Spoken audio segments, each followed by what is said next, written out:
মাধ্যমে আপনাদেরকে উস্কানিমূলক কথা বলে যাচ্ছে। এখন কিন্তু দেখেন, গতবার আমাদের গত বছরের যেসব ম্যানেজমেন্ট আছে, অনেক ম্যানেজমেন্টকে কিন্তু আমরা বিদায় করে দিয়েছি। কারণ আমরা দেখেছি আপনারা যারা শ্রমিকেরা আছেন তারা আমাদেরকে হচ্ছে সবসময় সাপোর্ট করেন, কিন্তু কিছু লোকজন আপনাদেরকে উস্কিয়ে দেয় এবং তাদের কারণে আমাদের কোম্পানির আজকের একটু দুর্গতি অবস্থা। এবং এখান থেকে অবশ্যই আপনাদের সকলের সহযোগিতা পেলে আমরা এখান থেকে আবার আগের মতো সচ্ছল হয়ে যাব।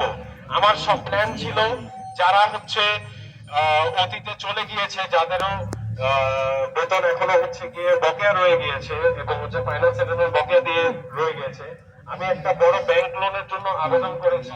ওই ব্যাংক লোনটা পাস করে আমার সকল পাওনা এবং আপনাদেরও যারা রেগুলার আছেন তাদেরও সকল পাওনা আমি কমপ্লিট করে আগামী মাস থেকে যাতে নতুন করে ফ্রেশ স্টার্ট করতে পারি, সেটা আমার প্ল্যান ছিল। কিন্তু দুর্ভাগ্যক্রমে দেশের সার্বিক পরিস্থিতির কারণে কারফিউ